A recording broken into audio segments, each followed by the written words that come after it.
What's going on, you guys? This is New York Adventurer 1994 here, and today is Sunday, February 20th, 2022. And you guys know what today is, right? It is the 6-month anniversary of my maternal grandmother's passing, and she passed away on August 20th, 2021 at 6:30 p.m. on a Friday night.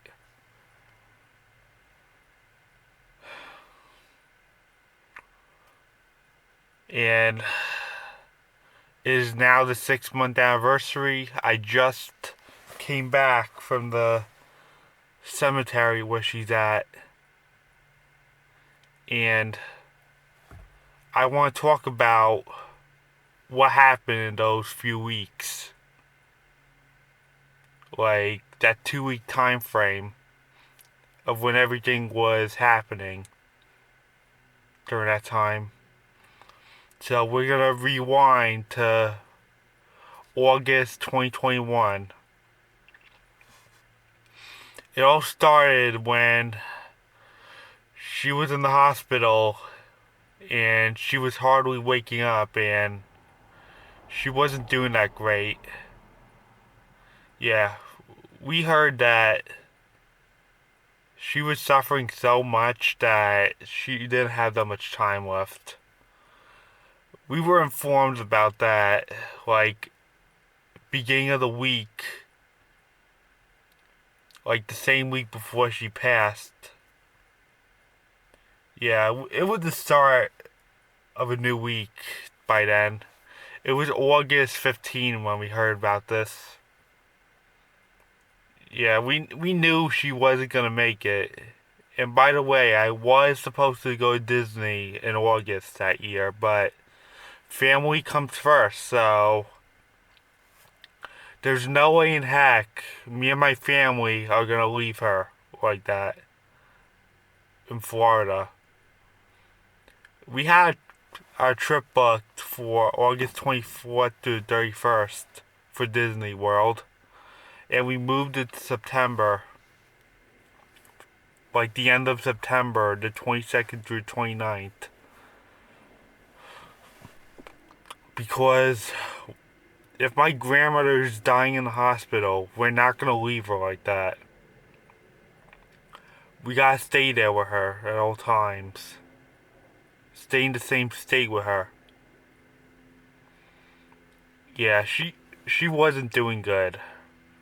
Her health just deteriorated and she wasn't waking up anymore. It was news that we feared for some time. She first came back to the hospital, like, back in December 2020. Or maybe it was November. I don't know. She was there for like 8 months.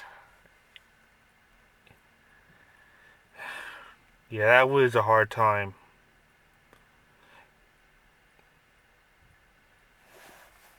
The last time we saw her in our house was back in September 2020.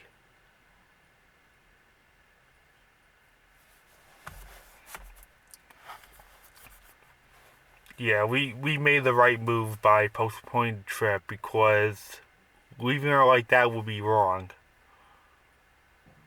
And we knew that she didn't have that much time left. There was no more hope of her being alive much longer. I hate to say that because it's my grandmother, but there wasn't really hope left because she was deteriorating.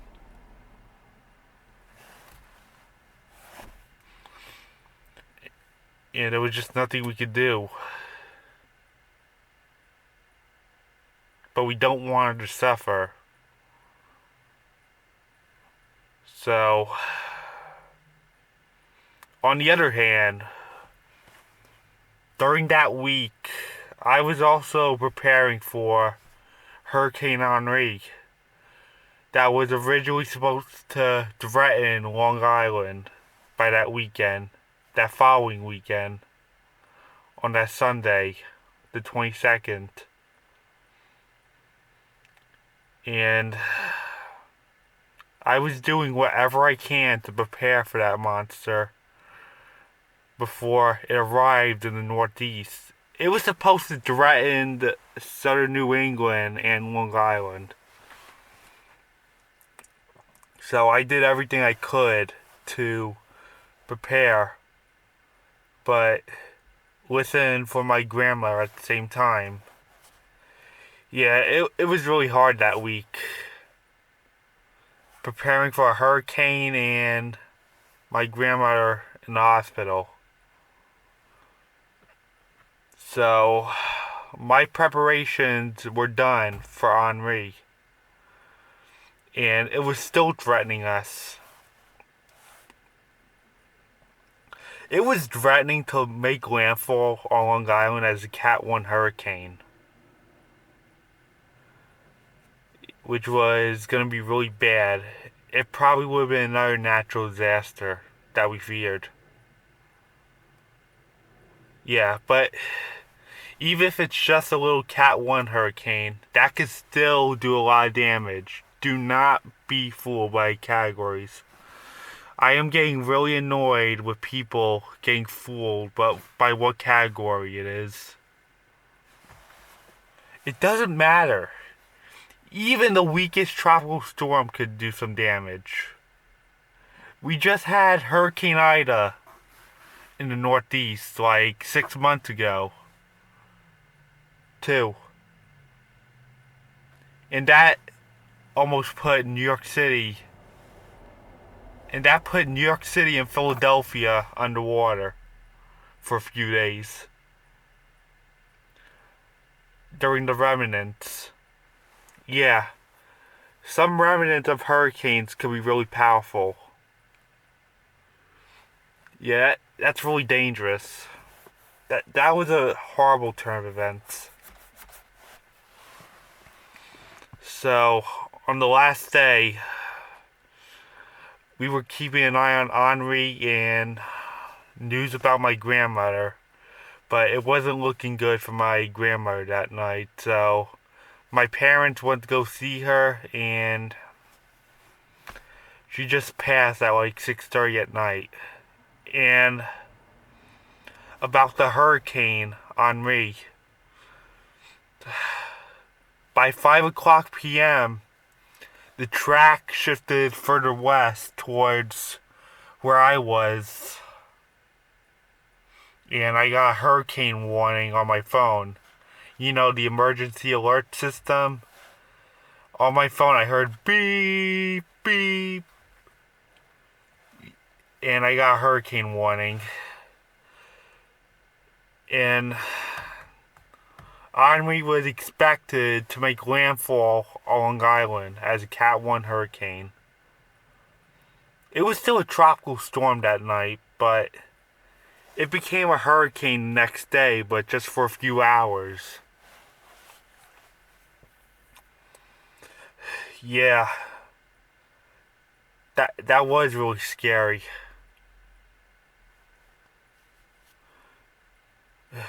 It's a good thing I was prepared before anything. I was actually well prepared before my grandmother passed away, ahead of the hurricane.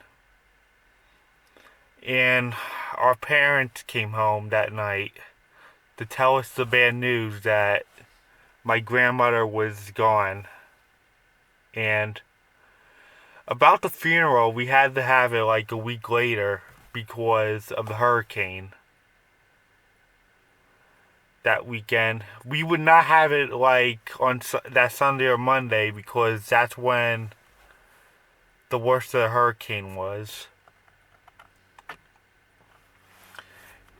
And the next day,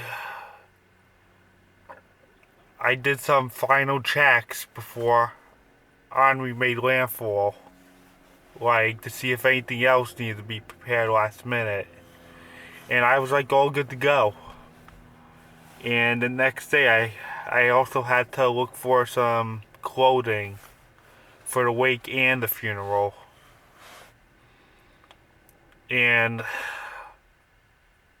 believe it or not, last minute on Saturday, the track went east again.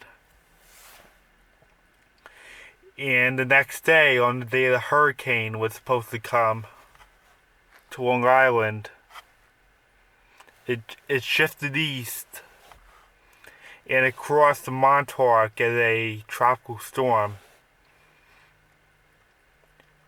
After turning into a Cat 1 hurricane overnight, it weakened to a tropical storm before crossing Montauk, and it went into Rhode Island and made landfall as a strong tropical storm.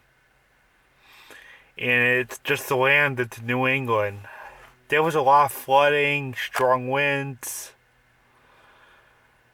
a lot of power outages, everything. That's what I was preparing for when we had that hurricane. I was preparing for all that stuff: flooding, power outages, and damaging winds, and heavy rain. I was on the better side of Henri. I only got heavy rain and a little breeze from the storm. But that was pretty much it. It was just heavy rain and a small breeze. That was it. For a few hours.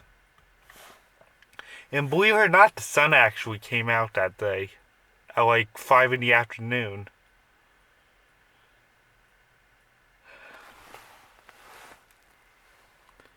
It was so good to be out of the worst by that afternoon.